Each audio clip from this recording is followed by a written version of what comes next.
Assalamualaikum warahmatullahi wabarakatuh.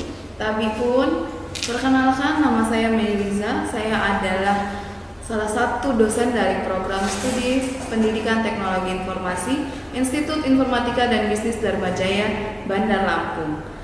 Di dalam program studi ini saya mengajar beberapa mata kuliah, yaitu diantaranya ada pemrograman dasar, pengelolaan laboratorium, perakitan dan instalasi komputer, dan juga ada mata kuliah komunikasi data dan jaringan. Salah satu yang akan saya bahas dalam video kali ini adalah tentang mata kuliah pengelolaan laboratorium yang saya ampu di program studi Pendidikan Teknologi Informasi ini. Di mata kuliah ini mencakup pemahaman tentang prinsip-prinsip dasar serta praktik terbaik dalam mengelola laboratorium. Mata kuliah ini mencakup berbagai aspek seperti perencanaan dan desain laboratorium, manajemen inventaris, pengawasan kesehatan dan keselamatan kerja, dan juga pemeliharaan alat dan peralatan laboratorium.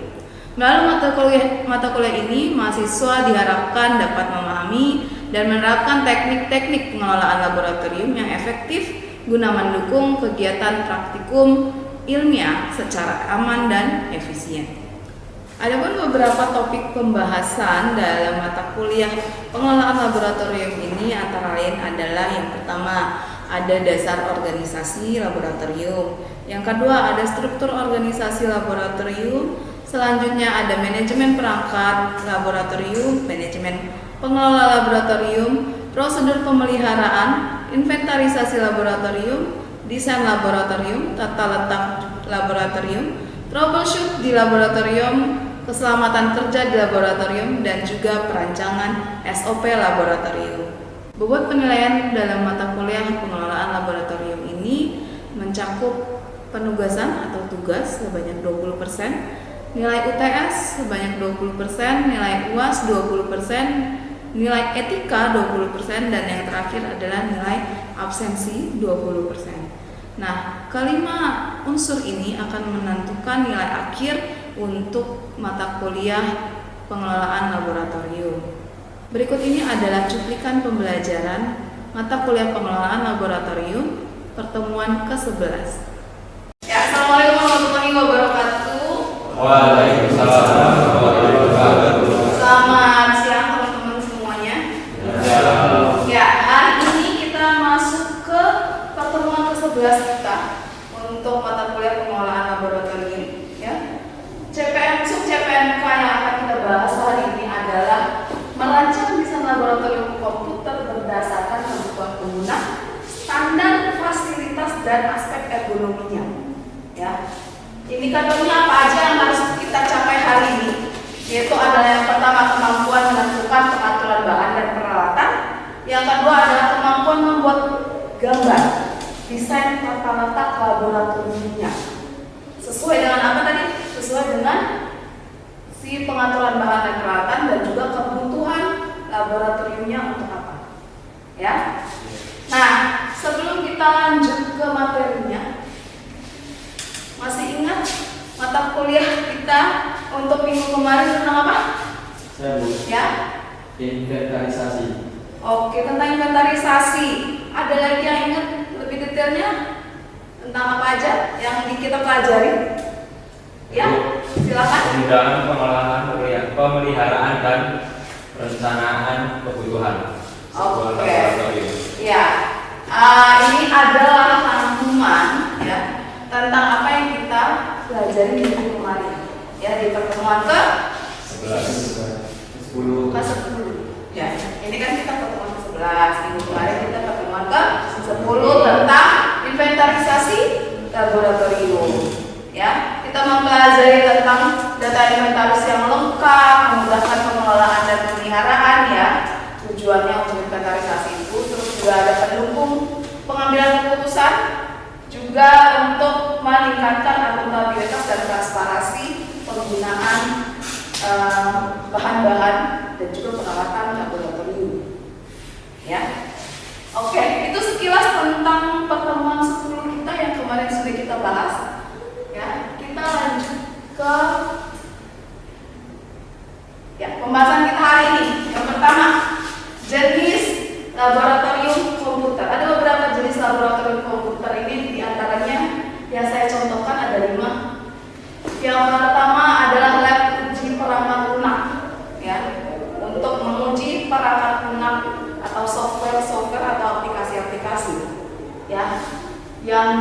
digunakan di laboratorium. Terus ada lab multimedia dan desain untuk mendesain, untuk membuat perangkat-perangkat ataupun video-video multimedia ataupun animasi. Ya. Terus ada juga lab komputasi dan data. Tujuannya apa? Ya untuk mengolah data yang besar. Ya. Terus ada lab jaringan komputer untuk belajar jaringan. Ya. Kita juga pasti kalian juga pasti akan dapat mata kuliah jaringan komputer nanti. Ya. Terus ada lab pendidikan dan pemrograman untuk belajar tentang pemrograman. Ya. Teman-teman semua pasti sudah pernah dapat mata kuliah pemrograman dasar di semester sebelumnya. Nah, itu adalah mata kuliah pemrograman yang menggunakan lab untuk pemrograman, ya, khusus.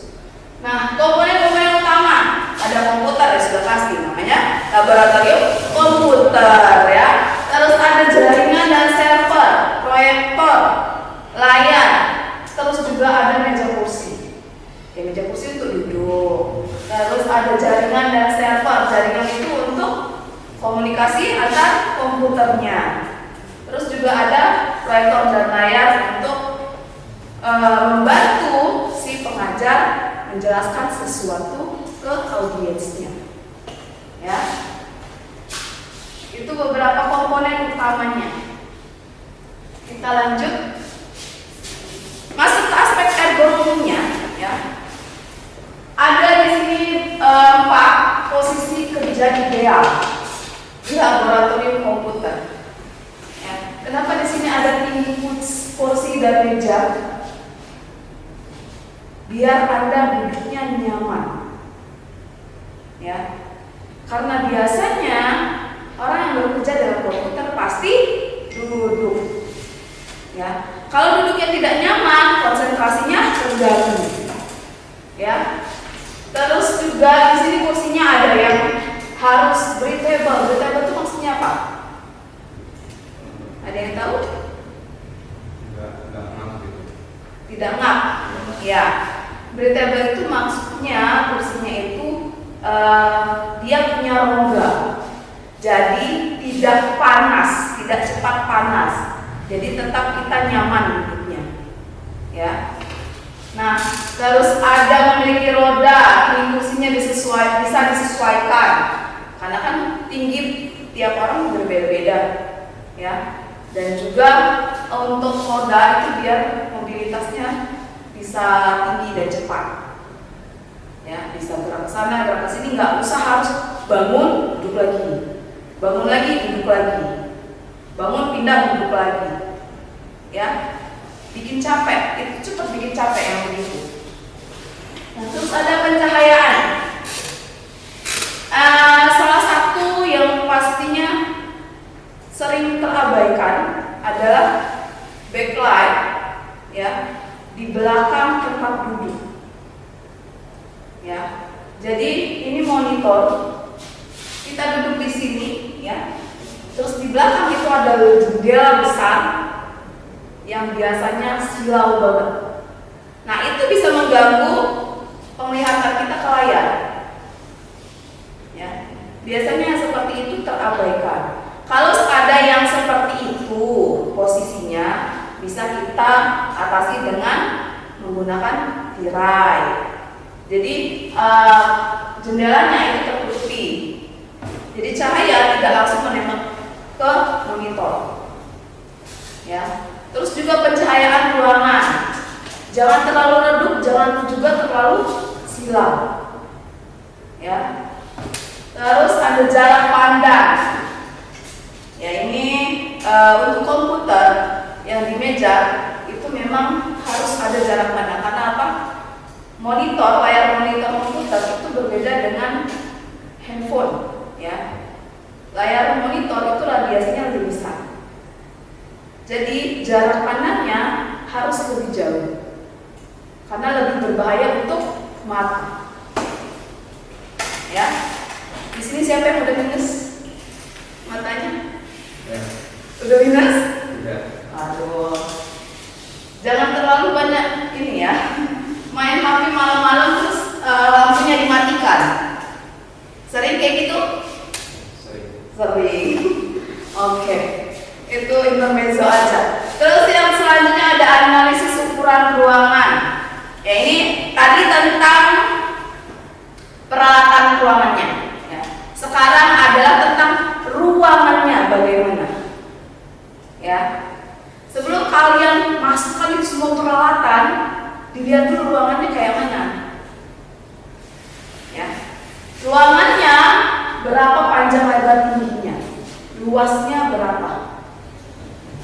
Ya, agar nanti bisa kalian kalkulasikan berapa kursi, meja, dan juga peralatan komputer yang bisa masuk ideal ke dalam ruangan.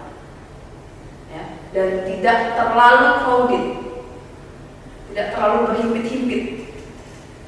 Ya, itu juga berkenaan dengan ergonomis tadi.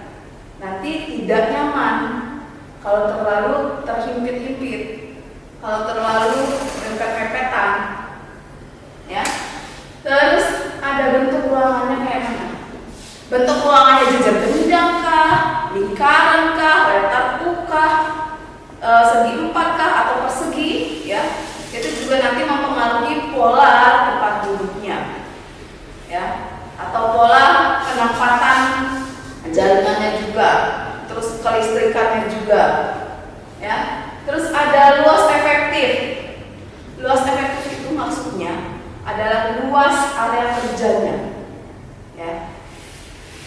Di luar dari luas area-area tambahan seperti tempat lemari, ya, tempat-tempat penyimpanan, rak-rak sepatu dan lain-lain.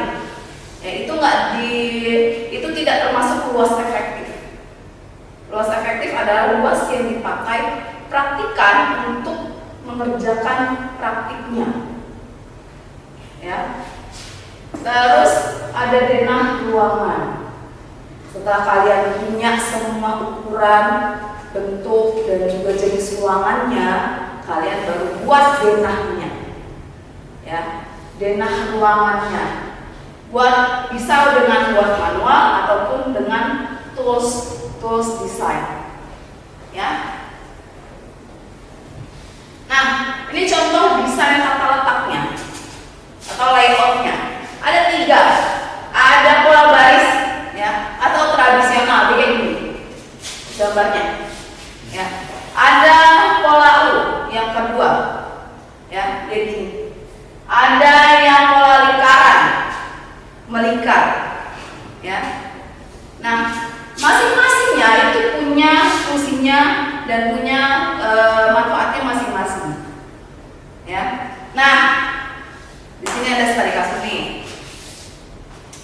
Kalau kita mau membuat sebuah desain laboratorium yang digunakan untuk pemrograman dasar,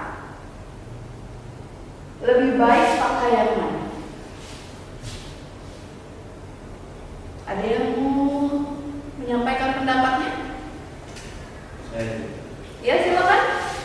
Yang itu ya pola baris yang tradisional, karena itu tuh dari mahasiswa ini ya, bisa dari dosennya itu lebih jelas kalau menurut saya. Oh ya, berarti karena mahasiswa semuanya menghadap ke depan, jadi dosennya itu lebih jelas kalau ngomong. Iya. Jadi satu arah, gitu. Iya. Oke, ada lagi yang lain? Ya, silakan.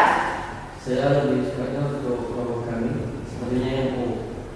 Bagaimana? Coba dinaikin dulu matanya dong. Untuk programming dasar, Ya. sepertinya untuk ruangannya adalah yang pola U. Pola U, yang ini. Ya. Oke, kenapa? Karena dalam desain Bu, ini semuanya bisa kelihatan dari samping, dari kanan, dan ini jelas. Jadi Oh. nggak harus tutup Pak. Oh, biar jelas view-nya. Ya. Sorry. Biar jelas view-nya kanan kiri. Ya. Terus yang lain ada yang mau menambahkan lagi? Atau setuju dengan salah satu di antara mereka ini? Bagaimana? Ya, Bu. Ya, silakan. Saya setuju dengan dengan pola U itu. Pola U. Kalau kita kan sebagai mahasiswa untuk programming ya, Iya. apalagi programming dasar itu kita masih butuh arahan dari dosen, dan kalau kita berpikirnya secara yang pakai pola tradisional itu benar, itu ketutupan dari teman-teman yang di depannya. Contoh kita paling belakang sendiri, nah kita tuh dari belakang belum tentu bisa lihat di depan tuh kayak gimana. Jadi kalau untuk letter U itu bisa lebih bagus karena yang belakang nggak ada penghalang lagi untuk di depannya, jadi langsung pandangan ke depan. Untuk yang samping bisa langsung ke depan. Oh, oke. Untuk temannya tadi ada 2 orang yang pilih letter U, terus ada 1 orang yang pilih kelas tradisional atau pola baris ya. Sebenarnya apa yang paling cocok untuk laboratorium komputer programming ya? Untuk laboratorium programming, apalagi programming dasar ya, sudah pasti pembelajarannya adalah mengikuti instruksi yang di depan karena dia dasar ya, dan instruksinya hanya 1, dan juga pengerjaannya adalah individual ya, tidak perlu berkomunikasi dengan teman kanan dan kirinya. Dan juga kalau misalkan untuk view, kan kita tadi ada proyektor ya. Untuk view harusnya kalau dia di pola baris itu tidak akan terhalang karena dia di atas ya, pakai proyektor ya. Terus juga untuk diskusi itu tidak diperlukan karena instruksinya dari depan, dan yang diikuti hanya yang di depan, hanya dosen. Dan juga kenapa yang pola baris lebih baik? Karena kalau memang dia pelajarannya adalah pelajaran yang dasar ataupun pemrograman, dia lebih efisien. Karena apa? Karena bisa memuat lebih banyak ya. Karena bukan kelas ekspor ya. Kalau kelas ekspor boleh ya menggunakan ruangan-ruangan yang lebih private ya, yang lebih inklusif dan bisa untuk diskusi. Kalau untuk pembelajaran ya, apalagi pemrograman dasar yang mata kuliahnya adalah mempelajari sesuatu yang dasar tentang pemrograman dan praktiknya adalah individual, itu lebih baiknya yang ini ya, yang pola baris. Oke? Oke, ngerti ya? Ngerti? Ada yang masih belum ngerti? Ada yang masih belum jelas? Tidak ada? Tidak ada. Oke. Nah, kesimpulan kita hari ini ya, yang pertama efisiensi dan kenyamanan. Desain laboratoriumnya harus memudahkan kegiatan dan nyaman bagi penggunanya ya, atau usernya ya. Terus yang kedua ada ukuran dan kapasitas. Sesuaikan dengan ukuran dan kapasitasnya ya. Lihat juga ukuran ruangannya apakah sesuai ya. Untuk kapasitas berapa orang misalkan yang dibutuhkan ya. Terus ada ergonomi dan keamanan, kenyamanan dan keamanan ya, harus nyaman, harus aman ya. Terus ada tata letak yang sesuai kebutuhan ya, sesuai kebutuhan kegiatannya apa ya, seperti study case kita tadi. Oke? Oke, kalau begitu sampai di sini pertemuan kita hari ini ya. Semoga teman-teman semua mendapatkan ilmu yang bermanfaat hari ini ya. Terima kasih atas kerjasama hadirannya juga hari ini. Saya tutup perkuliahan kita hari ini. Wabillahi taufiq wal hidayah. Wassalamualaikum warahmatullahi wabarakatuh. Waalaikumsalam warahmatullahi wabarakatuh. Baik, sekian video pembelajaran mata kuliah pengelolaan laboratorium pada pertemuan ke-11. Video ini dibuat sebagai salah satu persyaratan dalam sertifikasi dosen tahun 2026, khususnya untuk melengkapi dokumen pernyataan diri dosen pada komponen unjuk kerja Tridharma Perguruan Tinggi. Saya juga mengucapkan terima kasih kepada seluruh pihak yang telah memberikan dukungan dan berkontribusi dalam proses penyelenggaraan sertifikasi dosen tahun 2026 ini.